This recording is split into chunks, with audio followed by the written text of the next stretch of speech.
So hello and welcome to the new video. This time I'm playing Energy Blade, Custom Crate, Ice Pyrox Splitting. Now before I go along with the video, probably there's gonna be a bunch of questions about the build, cost and so on. So let me just fire them right away so you can know what you're getting into. First of all, if this is like a good Uber, shaper, Uber, whatever farmer, I would say no. Probably there's a far better builds than this one. So if you're looking for a strictly Uber farmer, I would just actually do not recreate the build, because this is not the type of a build that you want to be playing. Another question probably, can this build do tier 17? And the answer is yes and no. Yes, I can clear tier 17 very easily. Now when it comes to the bossing, sometimes you will actually kill the boss, sometimes you don't, depends on the map, on the modifiers. So, and probably another question is going to be how much the build cost. This is hard to say. I personally spend about 20 divines, right? But some items like a belt in this situation, I paid around 1 divine when I was recreating the build. When I look on the trade site now, the belt costs only about 25C. So before committing yourself into the build, check the prices of the items yourself, because you might find out that some items actually went into the price much higher than I paid for them. So you have been warned because of that. So maybe at this point you're wondering, so what actually the build is good for? It's a great mapper. That's why I would actually classify this build as a great mapper, because I'm farming like T16 Defiance Catera, and I'm using the new Scry map or whatever that's properly called, and I'm farming race course as well. So I'm doing like a ping pong strategy with the build, and I'm having a lot of success. When I'm saying a lot of success, I was able to find 2 Mage Blood cards. I think that's Apothecary. That's how they are properly pronounced. So yeah, the build is like very good at mapping, clearing, and adding a lot of content, because I do add the Delirium, Beyonds, I do all kind of things like rituals and so on. So yeah, the build overall as a mapping character is absolutely great. And I would actually advise you, if you have some kind of end game goal for some kind of Mage Blood character on a Templar, definitely this is a good build, because it would let you farm T16 relatively fast, and you can just farm the currency for a different build. So just because I do consider this build as a purely mapper, that doesn't mean I cannot do other content, because I'm quite I can do quite easy all of the invitations. I can do normal shaper and everything else around that. I even did the new simulacrum, the wave 15, twice. Didn't have to problem on one of the simulacrums. On the last 2 or 3 waves, I got 2 or 3 damage mods, so I did die about 3 to 4 times. So that's something to that you might get unlucky and you might just die on the last wave. But overall, I wouldn't say that this is a bad build for a simulacrum. It's okay. So now you can enjoy a couple clips of me doing invitation and the 2 new bosses. There's one thing that you have to notice over here. Whenever you enter this boss room, you have to pop your flask, because all of the shrines and buff effect and flask are off when you enter this fight with this boss. So just remember to place your flasks. That's a very important thing.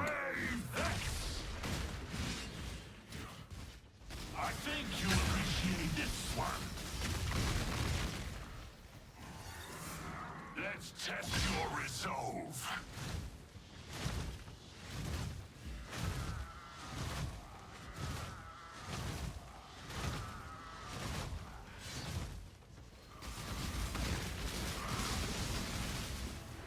Brave this. I can truly fight at full strength against you. Let's test your resolve.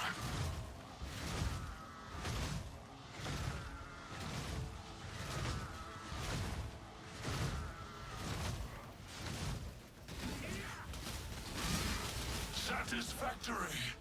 Until next time. I can truly fight at full strength against you.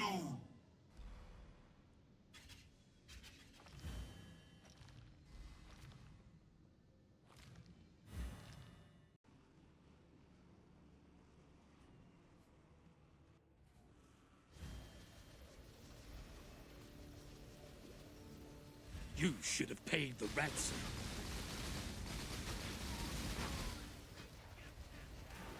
Be washed away! Face the wrath of the sea!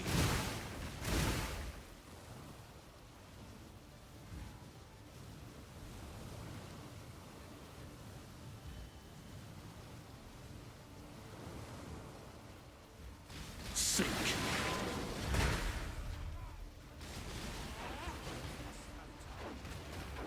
Be washed away! Face the wrath of the sea!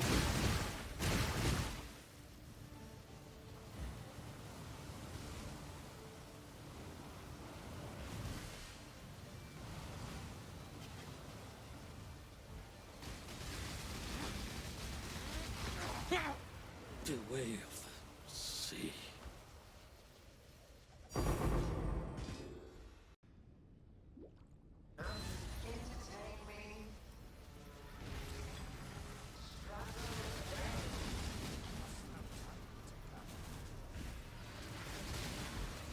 Another challenger. King Terrors. Time to harvest.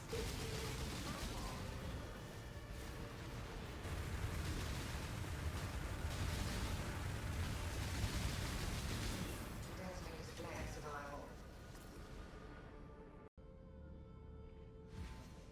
Entertain me. Stop and hunt.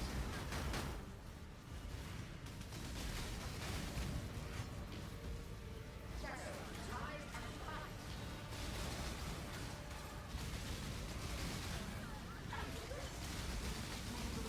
So valuable. Until next time. They lie to you, Father. I'm your true memory. To save the future, the path. Mortal flesh is so fallible. They're coming. Time terrors.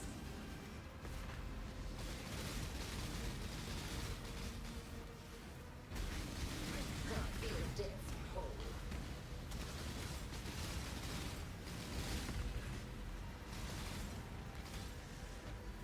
Mortal flesh is so fallible.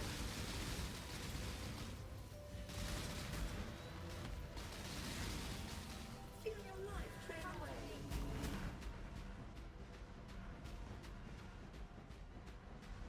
Shadow, rise and fight.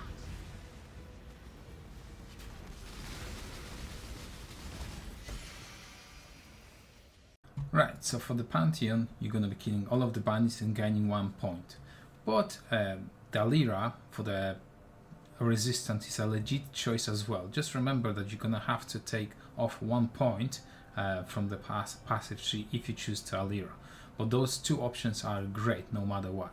Now moving on to Pantheons, Soul of Arcade is like mandatory because you know you're having a lot of issues with the chaos resistance, so you have to take it no matter what. For the minor god, I'm using Soul of Aberrant. For the Burning Grounds, this is the main reason that I'm using that, because I'm running red altars. If you're not gonna be running any red altars because you're gonna be doing something else, you can swap this Pantheon however you like. That's how your Ascendancy points gonna be looking. If you're just gonna be starting as an Inquisitor and you're gonna be having some kind of brand leveling build, so I would just go point number 1, 2, 3, and 4. That's the last one because you need the Battle Mage when you go into fully Energy Blade, but pretty much that goes for the Ascendancy points. So about the passive tree, like just refer to the POB so you can get more details. I'm just gonna tell you what kind of choices and other things that you can do that's gonna impact your character, because you know reasons that might you not have the currency or whatever.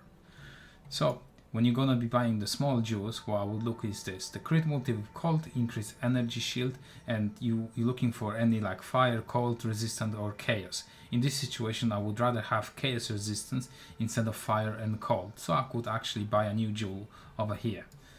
The second one is like you're looking for a corrupting blood, reduce curse effect on you, and whatever else you can do. In this situation, I have +7 to all attributes. That's great for me.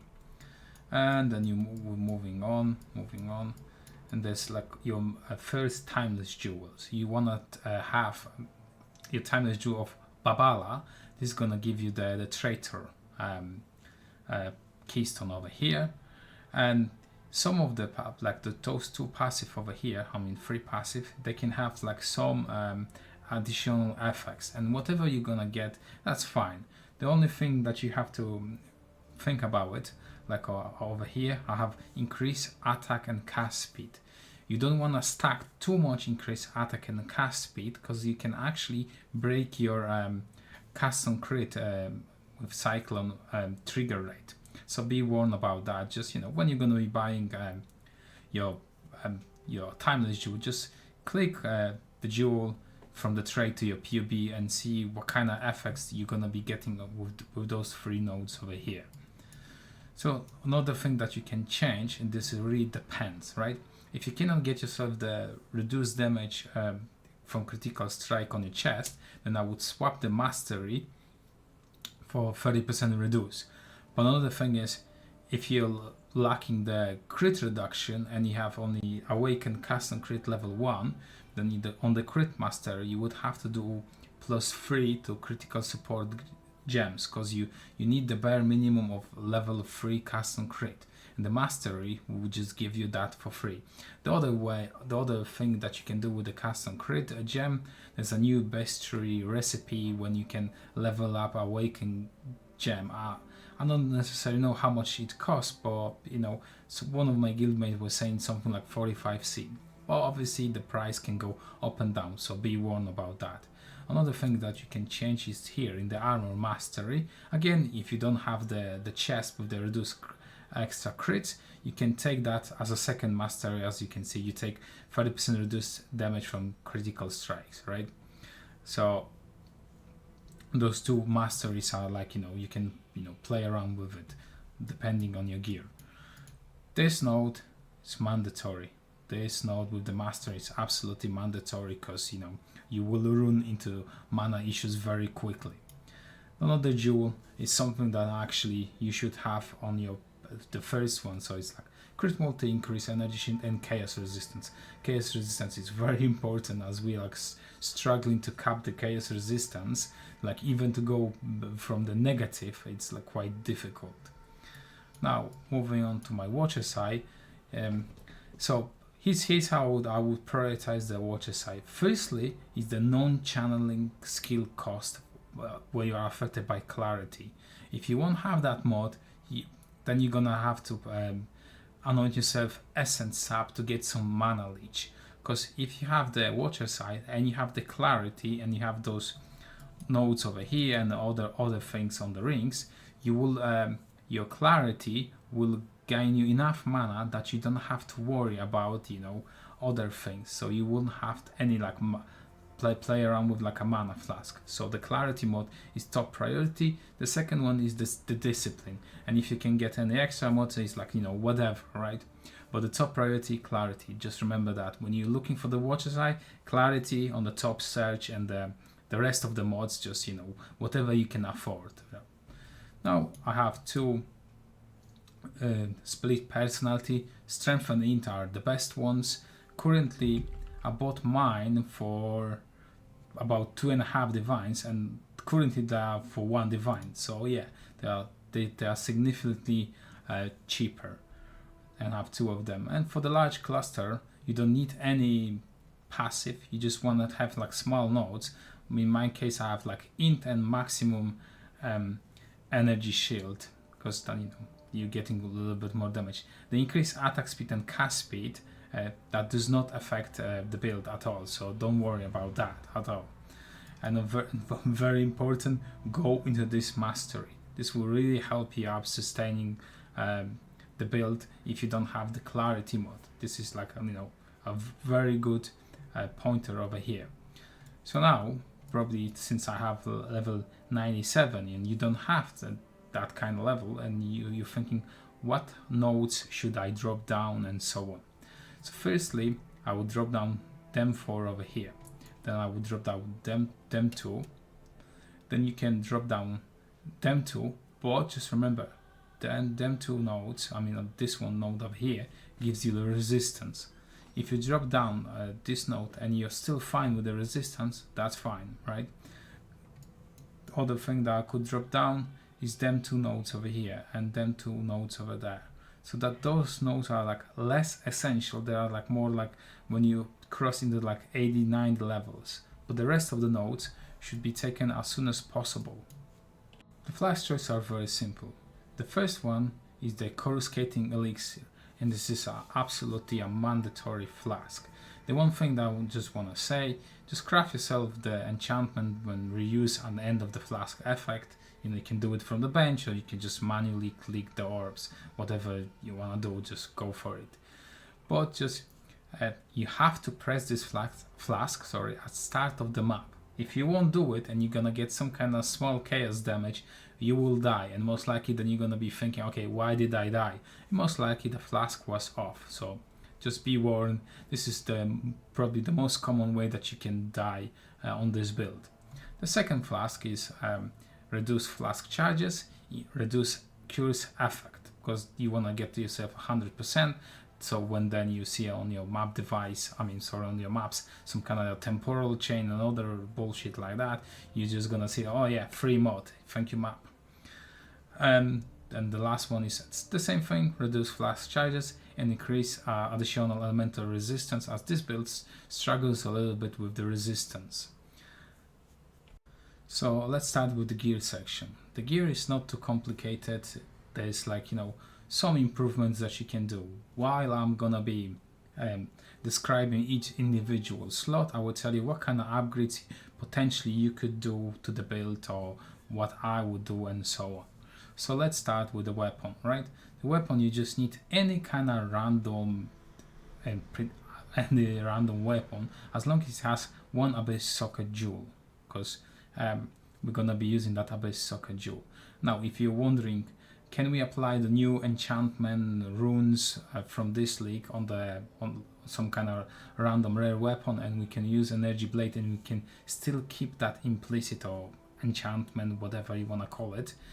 Unfortunately, no. Energy blade overrides all of the stats and implicits on the item, so don't bother yourself spending some kind of extra currency on the some kind of enchantment. The only thing, you just need the abyss socket jewel over there. And the links that you're going to be keeping in your energy blade is faster attack, whirling blade, and then you're going to have your abyss socket jewel over here slot. Now, you could actually swap from the whirling blade into leap slam if you wanted. That's a possibility as well. I personally prefer the whirling blade, but that choice becomes to your liking. For your shield, you're going to be using the Rat Pit Globe. It's pretty much like one of the best shields that you can get in this type of a build, because gives you tons of crit chance, spell damage, overall great, right?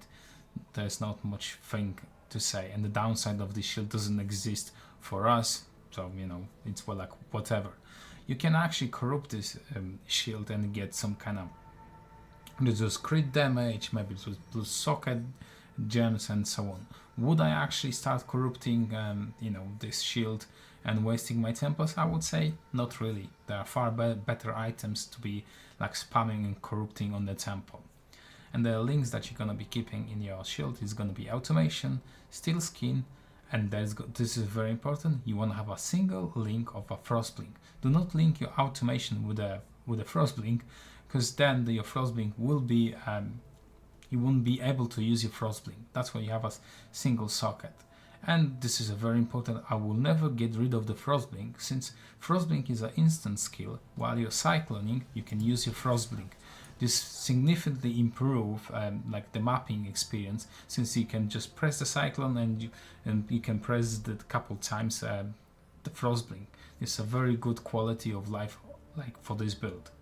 The Cyclopin coil probably gonna be your best belt for a relatively low investment, because it gives you 15% increased attributes, and you can apply 20 catalyst for the attributes, and that's gonna give you 3 additional percentage because of that. And not only that, you can go and spam it to the temple and get some kind of other shenanigans. I was quite lucky and I got myself increased int and some discipline aura. Right, so improving this belt would be something like a Stygian Vice with like an attribute, flat attribute, increase attributes and so on. But that belt, probably you're gonna have to create it, that belt yourself, and it's gonna cost you way more than just going on the trade site and buying, you know, a non-corrupted Cyclopean coil with the 15 increase attributes and applying some attributes and maybe just going to Alva and explode a couple of them. So when you're starting, definitely this is the better choice instead of just, you know, literally go into the crafting option and you're gonna waste a lot of currency. There's not much to say about the Ascendancy Amulet. You pretty much just buy the best one that you can get, put the, you know, attributes, catalyst, apply the enchantment for the arcane focus, and this will solve like all of your dexterity problems and so on. This is not like the best slot for this for the amulet, but generally speaking, this is like, you know, you slap the amulet on yourself, the dexterity problems and other things just go away, like, you know, absolutely great. So now moving on to the rings. One of your rings should be on the base of amethyst ring, because you need that chaos resistance, and the stats priority, what you're looking for the ring is this. You're looking for strength, int, open prefix for the non-channeling skills, sorry. And that's your three main priority on the ring. Now the rest of it, if you get any other additional like, you know, resistance, maybe flat energy sheet, flat life, whatever else you can get, even like a chaos resistance, you desperately looking for that, because otherwise you will run into, like, you know, resistance slash stats, mana cost problems and so on. So the strength, int and non-channeling top priority. Everything else is just a nicely addition, but those three things should be on the ring no matter what. And you can, if you want, you can apply some blighted enchantments on the ring. That's like, you know, whatever. If you do the blights, go for it. You by this time probably you'll probably know what kind of enchantments do you want on your rings if you're doing blights. Then moving on to the another ring. This is not the best ring like damage wise. This is strictly a defensive ring, no matter what. If you just wanted more damage into the build, you would replace this ring, but you're gonna sacrifice a lot of defense. So Lori Lantern is like, you know, one of the better rings if you're on low life, and I'm actually on the low life all the time. I get bunch of chaos resistance, I get resistance, and I have an implicit, because the ring is corrupted, when bleeding cannot be inflicted on you. So I don't have any bleeding problems, and since I have a corrupting blood on my jewel, I don't have to, like, you know, play around with, like, you know, oh, I got some kind of bleeding or whatever. But nonetheless, if you want more damage out of this slot, you just go with like a rare ring like this one over here. But let me just warn you that the build will feel way squishier, right? Lori gives you a lot of defense. Now for the helmet, you're looking for the Crown of Inward Eye, and the only stats that you can roll on this helmet is the increased maximum energy, life, mana and global energy shield, whatever. So if you, depends how much they cost, but generally if the perfect one is not too expensive, go with the perfect one, or maybe one or two below, like, you know, that really depends on your budget.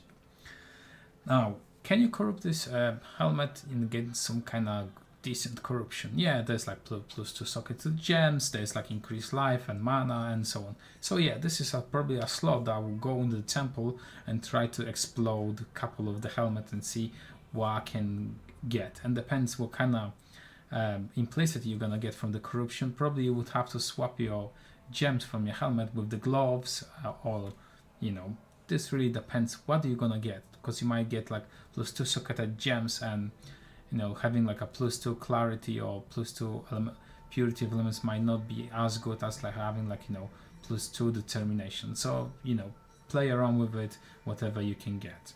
But generally, if you just have like a normal helmet like me, the gems that you're gonna be keeping is clarity, Purity of elements, very important. Have quality on your purity of elements, because you will get additional resistance.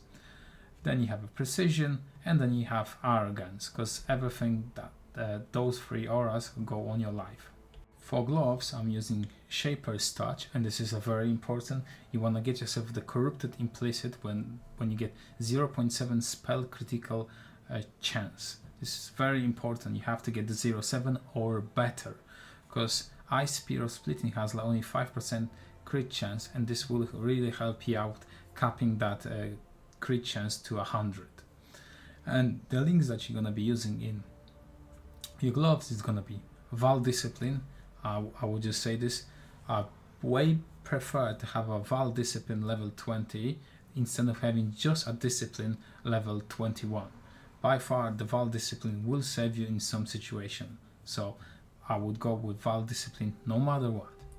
Then we have Frat, and then you have Enlighten. Enlighten level 3 is actually required no matter what, and then you have Determination.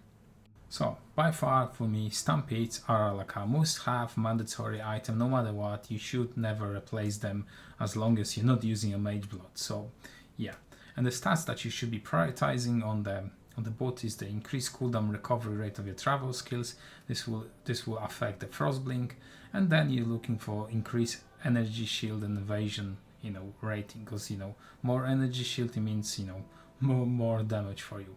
And then you're gonna be anointing utmost intelligence on your boats. So if you never played with the Stampedes, let me just give you a quick rundown. Why do you use them? Generally speaking, if you look on the Cyclone of Tumult over here, for every stealth you get less movement speed. At some point you would just be like a stationary Cyclone, because you would have so much less movement speed.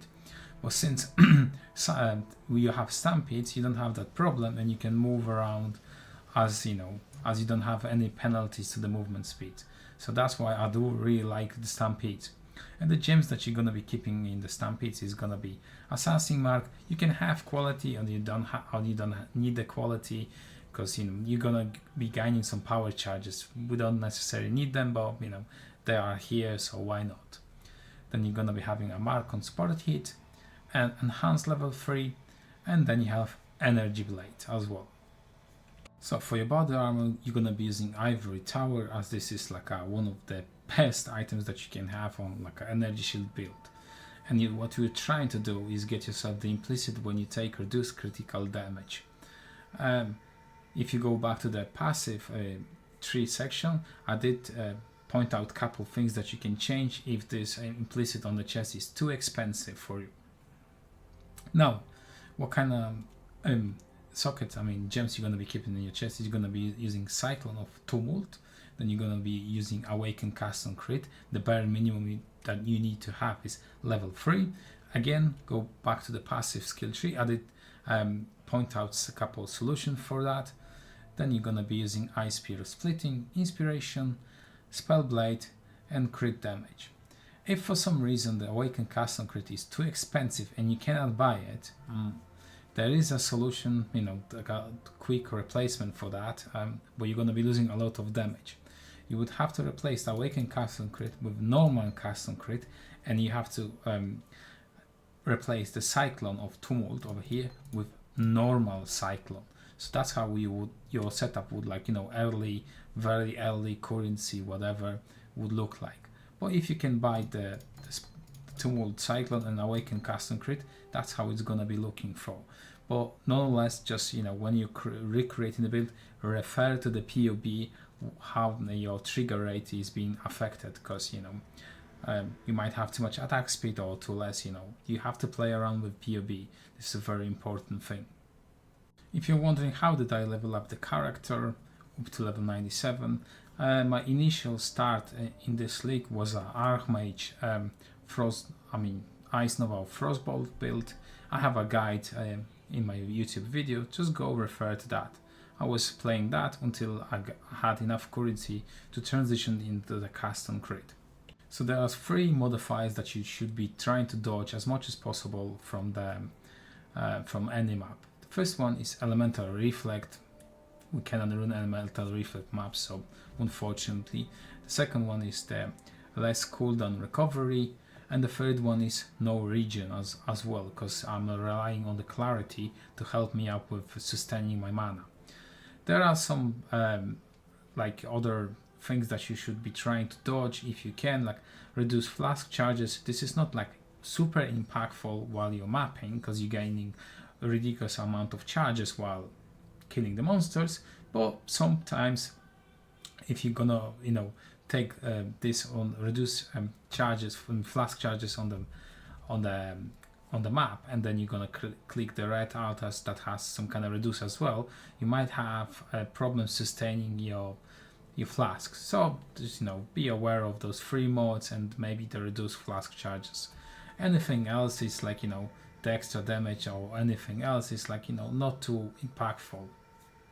Now, if you're interested in what kind of Atlas passive I'm having and what kind of content I'm running this build, I'm mainly running Alva, I'm doing rituals, I have a lot of lighted scarabs over here, I'm running red altars as well, and pretty much that's it. And every now and then I'll add beyond scarabs to map my map device, but here's the full zoom on there.